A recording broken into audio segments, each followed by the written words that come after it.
नमस्कार, मी रचना लचके बागवे. 365 दिवस 365 स्टोरीज आपण कव्हर करत आहोत.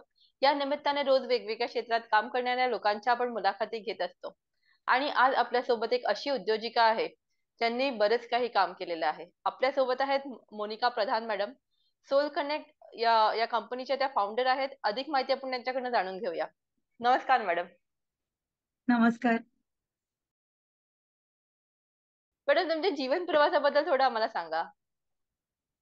जीवन प्रवास माझा जो जन्म आहे तो 1975 मध्ये झाला आणि 3 वर्षाची होते जेव्हापासून मला कळायला लागलेलं थोडं थोडं.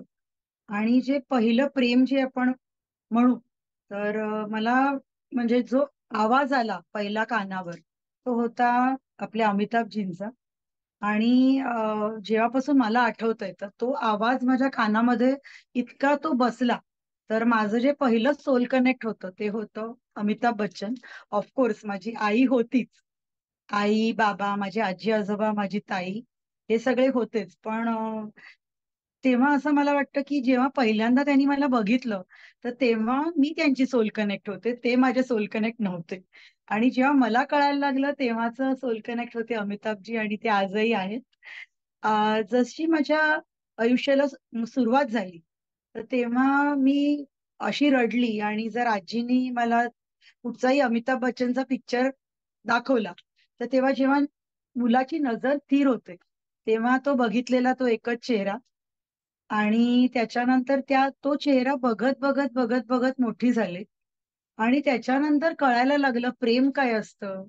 जेव्हा तुम्ही काही कुठची गोष्ट एक अशी आल्हाददायक गोष्ट बघता जेणेकरून तुमचं मन खूप खुश होतं. That is my company soul connect. आणि मग असे अनंत लोक मला माझ्या आयुष्यात आले आणि मला खूप आनंद देत गेले. तर म्हणून मी माझ्या कंपनीचं नाव ठरवलं सोल कनेक्ट द्यायचं. खरं म्हणजे मी जेव्हा माझा उद्योग सुरू केला तेव्हा मी 14 वर्षाची होते. आणि मी आधी का नाही करू शकली माझा बिझनेस. तो अशासाठी कारण I was a classic example of a stammerer. मला नीट बोलताच यायचं नाही. स्टॅमरर्स काय असतात, कसे असतात, तर ते मला जेव्हा मी सायकोलॉजी शिकत गेले तर तेव्हा मला कळलं की काय असतं. पण मला आवडायचं. म्हणजे आजही तर तुम्ही माझे पाय बघितले त्यांना भरपूर भेगा आहेत, कापलेले आहेत. कारण माझी लहानपणापासूनची जी ड्राईव्ह होती तर कोणी काही पडलं, कोणाला काही हवं असेल तर ते मी तिकडे पळत जायची. अभ्यासाच्या नावाने खंदक होते. ताई माझी खूप अभ्यासू त्याच्यामुळे ती अभ्यासाला बसायची. मी अभ्यासाचं नाटक इतकं करू शकायची की आदल्या दिवशी अभ्यास केला की पासापुरते मार्क मिळायचे. असं करत करत मी पूर्ण माझ्या बिल्डिंगला चाळ नावाची वाचाळ वस्ती असं नाही म्हणणार, पण आमची अशी उभी चाळ होती. ती छानशी बिल्डिंग आहे तरी मी त्याला चाळ अशासाठी म्हणते कारण मी चाळीतल्या प्रमाणे त्यांच्या सगळ्यांकडे जायची. आणि प्रत्येक काकी, प्रत्येक मावशी माझी खूप लाडकी होत गेली. त्यांच्याकडचा कोणता पदार्थ छान होतो ते मला माहिती व्हायला लागलं. माझी आजी खूप स्ट्रिक्ट होती. त्याच्यामुळे तिचं असं म्हणणं होतं की तुम्हाला सगळं आलंच पाहिजे. आम्ही जेव्हा लहान होतो म्हणजे अगदी 5वी 6वीत होतो तेव्हा आम्हाला भाकऱ्यांपासून सगळं जेवण करता यायचं. आणि मग त्याच्यानंतर जो प्रवास आमचा चालू झाला तर मी आणि माझी ताई कारण आमचं खूप छोटंसं कुटुंब होतं. खूप अशी इच्छा होती काक्या, मावश्या, मामा सगळे असावे. एकच मामा, एकच मावशी, काका पण जे होते ते अगदी लांब राहायचे. त्याच्यामुळे एक हावरटपणा आहे माझ्या अंगात. मला माणसं जोडायला खूप आवडतात. जे प्रत्येकाला म्हणजे मला खूप वाईट वाटायचं, की अरे मला का नाही आहेत माणसं? आणि हे माझे सगळे नातेवाईक तुम्हाला सांगतील, की मी म्हणजे ते कोणीही माझ्याकडे आले, की मी त्यांना घरी जाऊनच द्यायची नाही. मग माझ्या पोटात तरी दुखायचं, मला काही ना काहीतरी बहाणे सुचायचे. असं करता, करता, करता, करता बोलता जेव्हा येत नाही माणसाला, तेव्हा त्याचं दुःख तुम्ही मला विचारा. कारण माझी ताई माझी आवाज झाली, की काही असेल, की फोन आला, तर जे कक्क कक्क किरण आहे ना, ते मी करायचे. आणि मग तरी त्याच ह्याच्यामध्ये मी बोलायचे. आणि मला लाजही नाही वाटायची, की अरे आपण असं बोलतोय तर आपण बोलू नाही वगैरे. मला असं काही नाही वाटायचं. तशीच बोलत गेले. माझी शाळा झाली. माझ्या वर्गात एक मुलगा होता केदार प्रभू नावाचा. तो आता मोठा ऍडव्होकेट आहे. आता मी त्याला थँक्यू म्हणते. पण त्याने खूप रडवलंय हो मला. कारण अशी बोलायला लागली ना आणि अशी उठली, की ते म्हणायचे, "अरे बस आता पूर्ण तास नाहीये तुझ्याकडे." अशा प्रकारे माझं माझं स्कूलिंग झालं. आणि त्याच्यामुळे मी सगळ्या टीचर्सच्या नकला करायची. नकला करताना मात्र माझा आवाजाला काहीही व्हायचं नाही, कारण ते एक असं लागायचं. त्याच्यामुळे मी नकलांवर आयुष्य काढलं. प्रिन्सिपलच्या कॅबिनमध्ये जायची आणि नकला करायची. अशी होता होता होता होता 10वी पर्यंत आजीनी वेगवेगळ्या क्लासेसमध्ये घातलेलं मला. त्याच्यामुळे शिवणकाम, विणकाम, जे सगळ्या ज्या अगदी गृहिणीला ज्या वस्तू आल्या पाहिजे, जे शिकलं पाहिजे, ते तिने सगळं शिकवलेलं. त्याच्यामुळे सुट्ट्यांमध्ये एक दिवस ती 8 वाजेपर्यंत झोपून द्यायची. दुसऱ्या दिवशीपासून आमचं रुटीन चालू असायचं. सेम रुटीन माझ्या ताईचंही होतं. माझी ताई सगळ्यामध्ये हुशार होती आणि मी सगळ्यामध्ये ढेग होते. पण ती माझी एक प्रेरणास्थान होती. माझी आई आज महाराष्ट्राची सुगरण आहे. त्याच्यामुळे परफेक्शन इज माय मदर. माझी आजी ही सुंदर सगळं बनवायची. म्हणजे सिकेपी बाई अगदी कानोले आणि पुरणपोळ्या, मोदक त्याच्यामध्ये सगळ्यामध्ये एक्सपर्ट असतातच. पण माझे खरे गुरु म्हणजे माझे आजोबा. त्यांची स्वतःच ची भांड्यांची कंपनी होती आणि त्यांच्यामध्ये ती ड्राईव्ह होती की नाही, आपण तू कर मुन्या, काही नाही, मी तुझ्या पाठीशी आहे. आणि माझे बाबा नेहमी, अगं तुला हे बिझनेस नाही करायचा आहे, म्हणजे मला काही असेल ना की मला तो बिझनेस सुचायचा. माझा सगळे म्हणतात की मी माझ्या काकासारखी आहे. आज अनफॉर्च्युनेटली ते नाहीयेत. पण हे सगळे माझे सर्वप्रथम गुरु झाले. आणि आम्ही आमची 6 जणांचंच कुटुंब असल्यामुळे आमच्याकडे असं म्हणजे आपण म्हणतो ना पूर्ण जे काही सगळे आम्ही एकमेकांसाठी असायचो. आणि त्याच्यामुळे मी एक केंद्रस्थान झालं, सगळ्यात लहान होती म्हणून. आणि अशा प्रकारे माझी छान 10वी झाली. मला फारच आनंद झाला की मला पासापुरते मार्क मिळाले. कारण मी एक एकच दिवस अभ्यास करायची. जर खरा केला असता तर आज जरा खरंच काहीतरी काहीतरी वेगळं केलं असतं. पण I think I was very happy. थोडक्यात करायचं, पासापुरते मार्क. मी माझ्या ताईला सांगायची, ताई काही काळजी करू नको, ताई मी पास होईल. तर ताई मला म्हणायची, अगं तुझ्या लाईफमध्ये एकच ध्येय आहे का की पास व्हायचं? म्हटलं हो ताई, मला पास व्हायचं. करून माझी 10वी झाली. मी स्टॅमरर असल्यामुळे मी गर्ल्स कॉलेज निवडलं, कारण आता कोणी चिडवू नये असं वाटायचं. तर माझं SNDT कॉलेज जुहू होतं. तिकडे मला खूप छान छान टीचर्स मिळाल्या. आणि जेव्हा मी त्या शाळेमध्ये गेली, तेव्हा मी बेसिकली वासरात लंगडी गाय शाणी झाली. कारण सगळ्या म्हणजे वेगवेगळ्या मीडियम्स थ्रू आलेल्या, म्हणजे जिकडे असं होतं की नाही नाही, मुलं नाही, म्हणजे मुलं असलेल्या कॉलेजमध्ये जायचं नाही. म्हणून मग मी तिकडे गेले. आणि तेव्हा मी तोंडामध्ये गोट्या घालून बोलण्याचा प्रयत्न, वरती जाऊन खूप गायचं टेरेसमध्ये की बाबा स्टॅमरिंग केलं पाहिजे. पण माझ्या सगळ्यांनाच खूप आता टेन्शन होतं की बापरे हिचं कसं होणार पुढे. तर वन फाईन डे असं झालं की मी झोपेतून उठली आणि मी माझ्या ताईला म्हणाली, ताई पाणी दे. आणि ताई आणि मी अशी एकमेकांकडे बघायला लागलो. हा काय चमत्कार झाला. आणि माझं स्टॅमरिंग केलं होतं. त्याच्यामुळे जेव्हा तुम्ही खऱ्या मनाने काही करता किंवा खरा प्रयास करता, तर तेव्हा तुमच्या बरोबर देवाची कृपा असते. आणि फ्रॉम दॅट एज, तेव्हा मी 14 वर्षामध्ये पदार्पण केलेलं. आणि then I never look back. कारण SNDT कॉलेजमध्ये मला जे प्रशिक्षण मिळालं ते मी शिकवत गेले. मी आधी म्हणजे जेव्हा लहान होते तेव्हा आर्टचे क्लास, ड्रॉइंगचे क्लास, हे सगळं लहान मुलांना शिकवायचे. त्याच्यामुळे सगळ्यांची मी मोनिका ताई झाली. त्याच्यामुळे माझ्या एरियामध्ये आला माहीमला तर I am known as Monica ताई. सो असं माझं आयुष्याची सुरुवात झाली. त्याच्यानंतर मी म्हटलं की फूड सायन्स अँड न्यूट्रिशन मी शिकले होते, तर त्याचा प्रयोग कोणावर करणार. तर माझी विजू काकी होती, म्हणजे विजया परांजपे. तर ती म्हणाली की मोनिका तू एवढं सगळं छान बनवते, तू क्लास का नाही घेत? म्हटलं मला चालेल, जर बायकांना माझ्याकडून शिकायला आवडत असेल तर मला काही प्रॉब्लेम नाहीये. अशा प्रकारे तिने मला पूर्ण सगळ्या बायका घेऊन आली होती. त्या सगळ्या बायका 60 आणि 70च्या होत्या. एका बाईने तर मला विचारलं, बापरे अनारसे मी शिकवत होते, तर अनारसे शिकवताना एक एक दाणा लावता तुम्ही? म्हटलं नाही हो, ते थापायचे आणि ते खसखसीवर चिकटवायचे, असं करून अनारसे. म्हणजे मग मला असं वाटलं चला थोडं तरी आपल्याला येतंय. अशा प्रकारे माझे क्लासेस खूप रोअरिंग चालले. आणि माझे आजोबाच माझे अकाउंटंट होते. शेवटचा सगळा पसारा माझी आई आणि ताई सगळे आवरायच्या. कारण मला माझी आई आजी सगळे पसारा मास्टर म्हणायचे.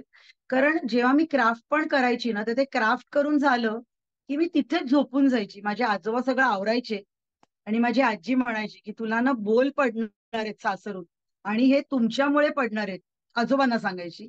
की ही अशी पसारा मास्टर मुलगी कशी काय करणार. पण ते सकाळी खोटं सांगायचे माझ्यासाठी की सगळं मोन्यानी आवरलंय. आणि आजी त्यांच्याकडे म्हणायची, तुमची नात कशी आहे ती मला माहितीये. तर अशी झाली आयुष्याची सुरुवात. आणि मग 14 वर्षाची असताना जे शिकली, जे मी लाईक FSN मध्ये शिकली, म्हणजे फूड सायन्स अँड न्यूट्रिशन. आम्हाला शुभदा बेंद्रे मॅडम होत्या. आणि त्याच्यानंतर आम्हाला निगुडकर टीचर होत्या. त्या काय शिकवायच्या, माधुरी निगुडकर.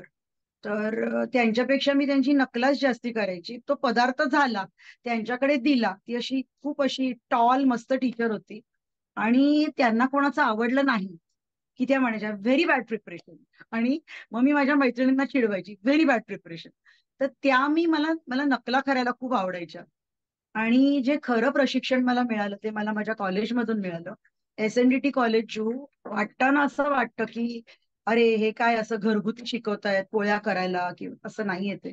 तिकडे तुम्ही उद्योजिका बनण्याचे जे खरे गुण होते ते मला कॉलेज थ्रू मिळाले. कॉलेज थ्रू अशा प्रकारे मिळाले की जे मला टीचर शिकवायच्या ते मी प्रात्यक्षिक करत गेली.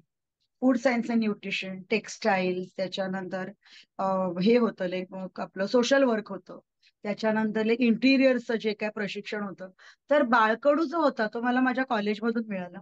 मग ते प्रत्येक गोष्ट जी शिकली ती मी प्रॅक्टिस केली. आणि मग चाइल्ड डेव्हलपमेंटमध्ये मी मास्टर्स केलं.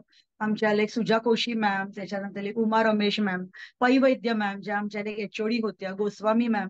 या सगळ्यांच्या मी इतकी प्रेमात होते, त्यांनी माझं मन इतकं जिंकलेलं की मला हळूहळू अभ्यास यायला लागला हो. आणि मुलांची मला लहानपणापासून आवड होती, त्याच्यामुळे चाइल्ड डेव्हलपमेंट मला शिकायला कठीण नाही झालं. त्याच्यानंतर मी चाइल्ड सायकॉलॉजी, त्याच्यानंतर मग मी काउन्सिलर झाले, मग मी सिनियर काउन्सिलर झाले. आणि आज इंट्रोस्पेक्शन थ्रू द आईज म्हणून मी एक विषय घेते की I can screen a person. एक माणूस आल्यावर माझ्या डोळ्या थ्रू मी बघू शकते, कारण हे सगळं प्रशिक्षणामुळे येतं. आता माझं जेव्हा कॉलेज झालं, म्हणजे सक्सेसफुली मी सगळं बाहेर पडले, तर तोपर्यंत मी एक उद्योजिका झालेले. आणि मग काय, मग स्काय वॉज द लिमिट, कारण आई आणि आजी सगळं शिकवायच्या. मसाल्यांपासून घरी यायचं. माझे बाबा असे होते सुपर डायनामिक की ते ते हिंदुस्थान सिबागायगीमध्ये मोठ्या हुद्द्यावर होते. पण ते त्यांचं असा विचार होता की आपण आपल्या हाताने सगळं करायचं. त्याच्यामुळे रंगकाम, त्याच्यानंतर जे आपण म्हणतो ना बांधकाम, किंवा प्रत्येक गोष्टीचे गुरु माझे बाबा झाले. प्रत्येक गोष्टीची गुरु माझी आई झाली. ती अशा प्रकारे झाली कारण ती आज महाराष्ट्राची सुगरण आहे. माझी ताई झाली. म्हणजे जे प्रशिक्षण मिळालं, माझे आजोबा ते ते स्वतः म्हणजे he was a chartered accountant, आणि पूर्ण पालीहून ते लोटा घेऊन आलेले असं आपण म्हणतो ना म्हणजे पिक्चर मध्ये. आणि त्या माणसाने विश्व घडवलं. आणि आज ते माझं खरं सोल कनेक्ट आहे, माझे आजी आजोबा, ज्यांच्यामुळे म्हणजे तेव्हा असं वाटायचं काय सारखी आजी गोल चपाती लाटायला शिकवते.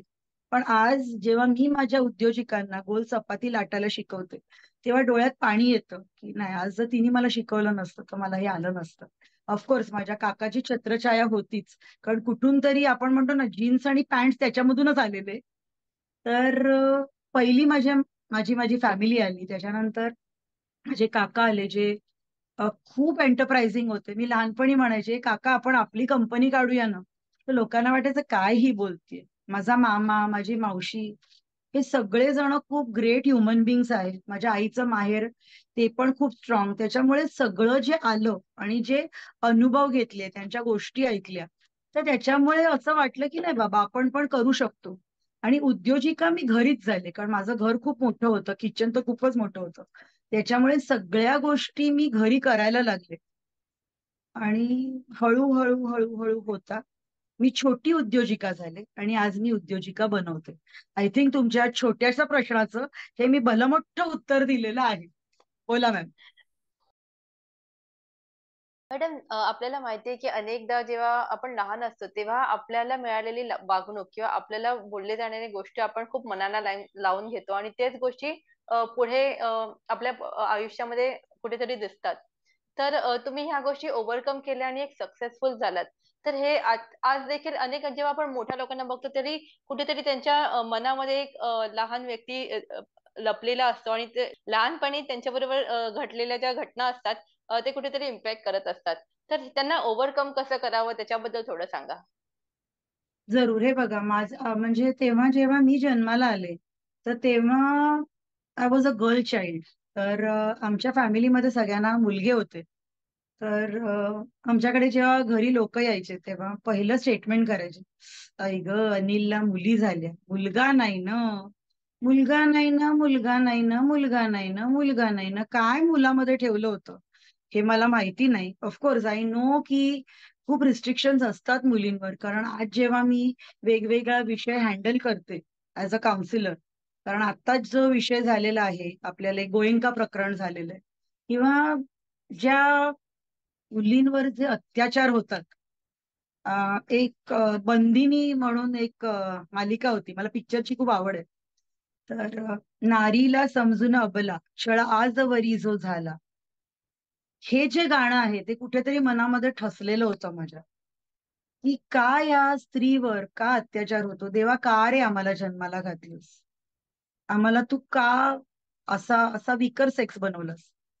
पण मग देवानी उत्तरं दिली की अरे तुम्ही पण कराटे चॅम्पियन व्हा ना, तुम्ही पण 2 पंच मारायला शिका ना. नाही, मी कराटेची एक्सपर्ट नाहीये, पण 2 पंच जरूर मारू शकते. स्वतःच, स्वतःच्या मैत्रिणींचं, फॅमिलीचं नक्कीच संरक्षण करू शकते. तेवढी या मनगटामध्ये ताकद आहे. अं, एकदा असं झालं, म्हणजे मी आणि माझी मैत्रीण आम्ही झेड ब्रिजवर जात होतो. कॉलेज करून येत होतो आम्ही, आणि एका माणसाने तिला कोना मारला. तो मला इतका त्रास झाला तिला बघून, कळवळले. म्हणजे कधी न धावणारी मी, म्हणजे चालत जाणारी मी, पण धावणारी मी नाही. धावले, त्याची, आपण म्हणतो ना, त्याची कॉलर पकडली, त्याला उलटा केला. आणि चांगला, म्हणजे माझी हाईट तेव्हा एवढी नव्हती, कॉलेजमधली मी होते. ऑफकोर्स मी तेव्हा पण अशी मोठी दिसायची, काही छोटी वगैरे नाही दिसायची. तर असं झालं की मी त्याची कॉलर पकडली आणि त्याला असा उलटा केला, आणि खाड खाड मुस्कटात मारल्या. आणि फक्त त्याला एकच वाक्य बोलले, तुला लाज नाही वाटत एका अबलेला असं करायला? आणि त्याच्यानंतर मी चक्कर येऊन पडले. आणि जो पब्लिकनी त्याला मारलाय, म्हणजे you cannot even take it. तर तेव्हा कळलं की या हातामध्ये खूपच शक्ती आहे. लहानपणी जे जे बोल ऐकलेले की अगं बाई मुलगीच झाली का, तर ते खूप बोचून गेले. त्याच्यामुळे मी म्हणजे काय म्हणतात, पंजाबी ड्रेस घातलेली टॉमबॉय झाले. मला सगळेजण मनीष मार्केटिंग म्हणायचे, की मला मार्केटिंग, कारण मग बाहेरचं सगळं क्षेत्र माझं झालं आणि घरचं सगळं क्षेत्र ताईचं झालं. त्याच्यामुळे कसे भाव करायचे, कसं काय करायचं, हे मी सगळं शिकत गेले. सगळ्या कोळणी मला ओळखायच्या, की 200 रुपयाचे बोंबील कसे 50 रुपयामध्ये आणायचे, हे मला ज्ञान तिथे मिळालं. तर त्याच्यामुळे अशा प्रकारे माझी आयुष्याची सुरुवात झाली.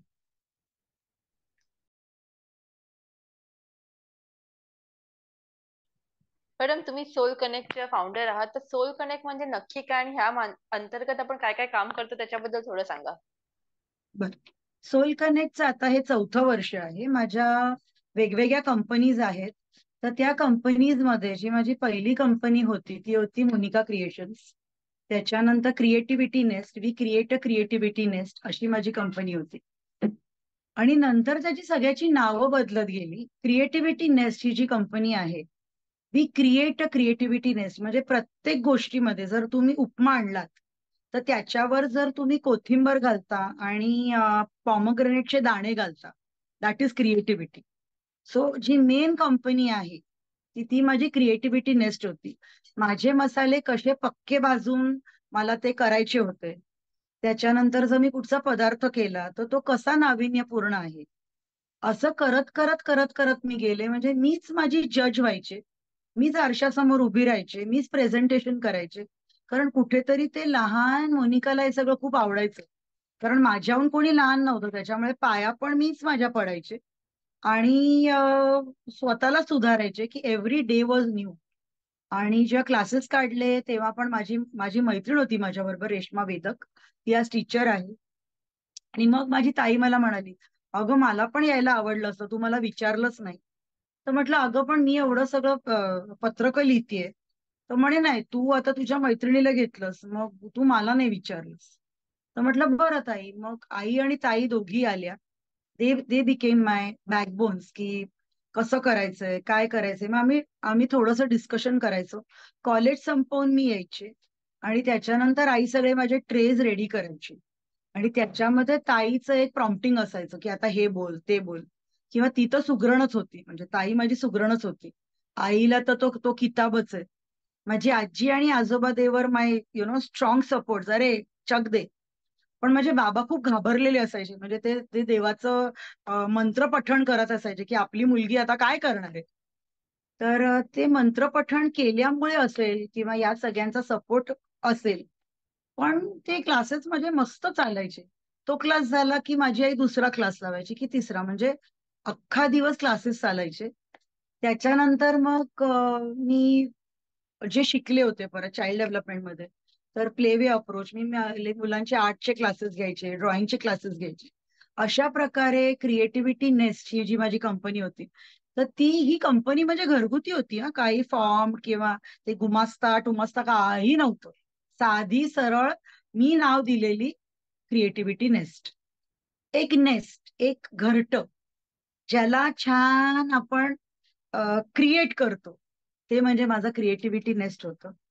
आणि अशा पद्धतीने मी म्हणजे लहान मुलांचे समर कॅम्प्स घ्यायची. त्याचं नाव होतं पाठशाला. पाठशाला म्हणजे पाठीशालन, म्हणजे माझ्या आजीचं नाव. तर अशा वेगवेगळ्या कंपन्यांची मी नावं मस्त द्यायची आणि त्या कंपन्या छान पण चालायच्या. तर मग मग मग समर कॅम्प्स घेणं, त्याच्यानंतर मग नर्सरीमध्ये काम करणं, त्याच्यानंतर कोणाला तरी असिस्ट करणं, अशा पद्धतीने ती ती कंपनी होती. इंटिरियर्स आणि आर्किटेक्चरचं नॉलेज माझ्या बाबांकडून मला जास्ती मिळालं, कारण ते सगळं ते स्वतःच, म्हणजे कसं तो शिरस उकळवायचा, कसं तो प्रायमर लावायचा, ही सगळी शब्द मला तेव्हाच कळायला लागलेली.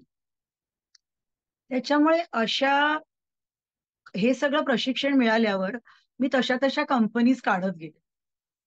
आणि सोशल वर्कचा तर किडा माझ्या अंगात होताच, तर त्याच्यामुळे मग सोशल वर्क करणं, कोणाला लागलं तर त्यांना औषधं लावणं, मला हे सगळं करायला खूप आवडायचं. सोल कनेक्टचा अर्थ काय आहे? सोल सोल म्हणजे एका पुरुषाचा किंवा बाईचा किंवा जनावराचा किंवा प्लॅन्टचा, पक्ष्यांचा सोल, हार्ट. जर तुम्ही एक सोल आनंदी केलात, तुम्ही एका तान्हळ्याला पाणी दिलं, तुम्ही त्याला त्याचं आवडीचा पदार्थ, जसा आता मला कालवण भात खूप आवडतो, तुम्ही मला कालवण भात द्या, तर माझा सोल एकदम हॅपी होऊन जातो. तर तो सोल कनेक्ट आहे बाय द सायकोलॉजिकल फील्ड. पण आता बिझनेसच्या फील्डमध्ये जेव्हा माझ्याकडे होत होत होत होत गेले आणि मोठे मोठे लोक माझ्या आयुष्यात आले, माझ्या पत्रिकेत आहे की मी खूप दिग्गज लोकांच्या मध्ये राहीन, आणि खरंच तसं झालं. आणि त्याच्यामुळे मग कनेक्ट वाढत गेले. आणि कनेक्ट वाढता वाढता म्हणजे या सगळ्या दिग्गज लोकांनी त्यांची लहान बहीण म्हणून केलं मला, आणि तो सन्मान त्यांनी मला दिला. आज मी मनसेची उपाध्यक्ष आहे. आणि जेव्हा राज साहेबांच्या साठी मी काम करते, कारण माझे आजोबा आणि बाळासाहेब हे खास मित्र होते, लालू राजे आणि बाळासाहेब. त्याच्यामुळे लहानपणापासून त्यांच्याकडे जाणं येणं किंवा सगळं बघणं, त्यांचं कर्तृत्व बघणं. आणि राजसाहेब बोलायला लागले की फक्त ऐकावंसं वाटतं, बोलावंसं वाटत नाही. राजसाहेबांची आई ती तेवढीच डायनॅमिक आहे. तर कळत न कळत हे जे सोल आहे, ते माझं ऊर भरायला लागलं आनंदाने. आणि जे आपण विचार करतो ते आपल्या आयुष्यात येतच. तर माझ्या माझ्या कंपनीची जी टॅगलाईन आहे सोल कनेक्टची, यू ड्रीम वी रिअलाइज. आणि लहान होते तेव्हा मी फक्त एकसारखं बोलायचे, मेरा बस एक ही ख्वाब, मेरा बस एक ही ख्वाब, मेरा बस एक ही सपना, ये जहां बस बन के रहे मेरा अपन. कारण मला ते आवडायचं, या माझ्या इवलूशच्या हातामध्ये मला जग सामावून घ्यायचं होतं. आणि जशी मोठी होत गेले, माझा नवरा म्हणजे माझं लग्न झालं. पहिलाच बघितलेला मुलगा, त्याच्यामध्ये काहीच कमी नव्हतं. आणि त्यांनी बघितलेली पहिलीच मुलगी, जे काही कमी जास्त होतं ते त्यांनी मानून घेतलं असेल. अशा प्रकारे लग्न झालं. आणि जे लहानपणाचे जे टॉन्ट्स होते ते मी पॉझिटिव्हली घेतले, कारण मी नेगेटिव्ह नाही होऊ शकत, मला नेगेटिव्हिटी आवडतच नाही. माझा लगेच घसा दुखायला लागतो. मेडिटेशन खूप करायची, खूप मजा, म्हणजे मी माझं आयुष्य खूप मजेत घालवलंय, स्ट्रेस फ्री घालवलंय.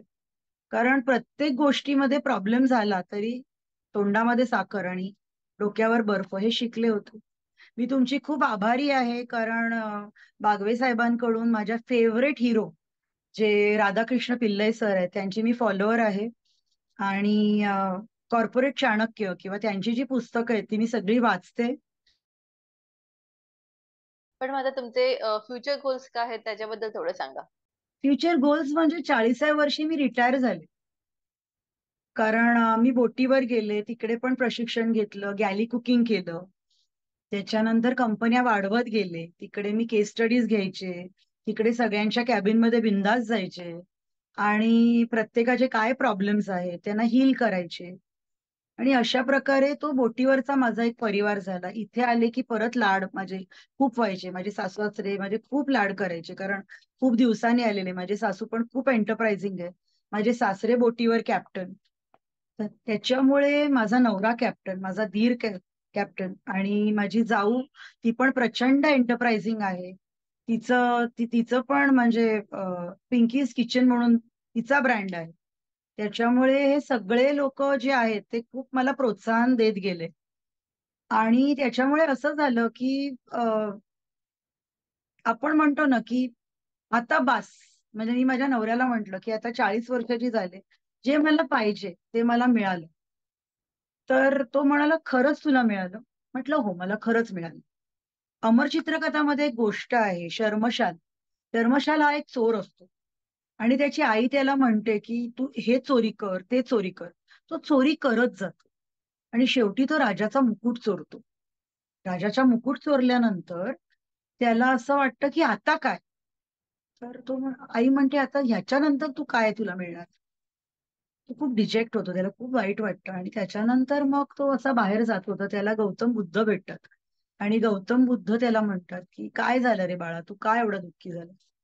तो म्हणाला, मी सगळं सगळ्यांकडून ओरबडलं, सगळं घेतलं, आता मी काय करू, माझ्या आयुष्यात काही राम नाही राहिला. तर तेव्हा गौतम बुद्ध त्याला सांगतात की आता तू द्यायला शिक, बघ तुला किती मजा वाटते ती. आणि आता माझी कंपनी, आम्ही फक्त देतो, मी काय घेणार. जिनी सगळं अनुभवलं, जिनी खूप एन्जॉय केलं लाईफ आणि सगळ्यांकडून घेतलं, बिझनेस खूप छान केला, स्वतःच्या कंपन्या बनवल्या. मी पहिलं म्हणजे मी 2-3 दिग्गज लोकांकडे शिकले, कारण Rome was not built in a day. त्याच्यामुळे आधी शिकत गेले, प्रशिक्षण घेतलं.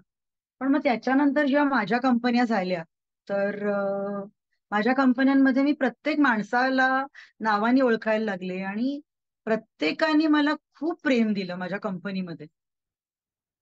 त्याच्यानंतर 40व्या वर्षी व्यवस्थित स्टेबल झाल्यावर, माझी 2 मुलं आहेत, सायली आणि अनिश. तर माझी जी पहिली कंपनी होती ती सायनिश आहे, सायली आणि अनिश.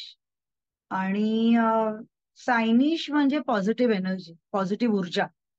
जसा मोनिकाचा नाचा अर्थ आहे युनिक आणि काउन्सिलर, तसाच सायनिकचा अर्थ म्हणजे पॉझिटिव्ह एनर्जी, पॉझिटिव्ह ऊर्जा. आणि प्रत्येक गोष्टीला तुम्ही अगदी भेळ बनवा, न गॅस पेटवता, आणि जरी तुम्ही काही पदार्थ बनवा, त्याला ऊर्जा लागते. ही जी ऊर्जा असते ही पॉझिटिव्हली तुम्ही जर पेटवली तर तुमचा प्रॉडक्ट चांगलाच बनला पाहिजे. तर अशा प्रकारची माझी पहिली कंपनी सायनिश केटरिंग सर्व्हिसेस.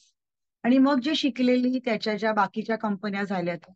आणि त्याच्यानंतर हे जे कनेक्शन्स मला मिळाले की आता रिटायर व्हायचं, पण मला आता उद्योजिका बनवायचे.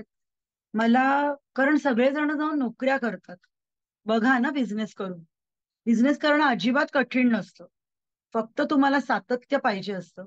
ऑफकोर्स मी 4-4 वाजता हॉलवर पोचायचे जेव्हा मी केटरिंग करायचे, 12-12 वाजता घरी यायचे. पण तेव्हा मला माहिती असायचं की माझी बाळं माझ्यासाठी थांबलेली आहेत. तर त्यांच्यासाठी त्यांनी जर उद्या उठून मला विचारलं, तू एवढ्या वेळ तू बाहेर होतीस, आई तू काय केलंस, तर आज माझ्याकडे त्यांचं उत्तर आहे की ही कंपनी स्थापन केली, ही घ्या तुम्हाला गिफ्ट, आता ही वाढवा. सोल कनेक्ट चा जो विषय आहे, तर we are connecting with people. आम्ही त्यांना सगळ्यांना ऊर्जा देतोय, पॉझिटिव्ह एनर्जी देतोय. आणि अशा प्रकारे प्रत्येक क्षेत्रामध्ये आम्ही येण्याचा प्रयत्न करतो. माझे हिरोज म्हणजे आयडियल्स टाटा बिर्ला आहेत, जे स्वतःच्या हिमतीवर मोठे झालेले आहेत आणि they know the art of giving. It's your turn now, ही जे जे पुस्तक आहे ते मला एका माझ्या मित्राने दिलं होतं. आणि ज्याला आपण म्हणतो ना की तुम्ही दिलत ना, काय मजा येते माहितीये का? तो जो एक स्माइल बघतो ना, ते स्वतः घालून नाही मिळत. मला द्यायला खूप आवडतं आणि मी काय देणार हो? पण मला हे, जर मी उद्योजिका बनवले, जर मी काही केलं, तर काय होईल माहितीये का? की आज एक घर हसेल. आपण म्हणतो ना, मीही हसले, हसली आशा, बाळ चिमुकले, खुदकन हसले. तर जर ते बाळ हसायला हवं असेल, तर ती तुम्ही ऊर्जा त्या आईला द्या. आणि त्याच ऊर्जेनी, त्याच महत्वाकांक्षेनी ते बाळ मोठं होणार आहे आणि ते एक विश्व घडवणार आहे. धन्यवाद मॅडम. तुम्ही वेळात वेळ काढून ही मुलाखत दिली आणि 365 दिवस, 365 स्टोरीज या माझ्या सीरीजमध्ये सहभाग घेतल्याबद्दल खूप खूप धन्यवाद. Thank you. अगदी धन्यवाद.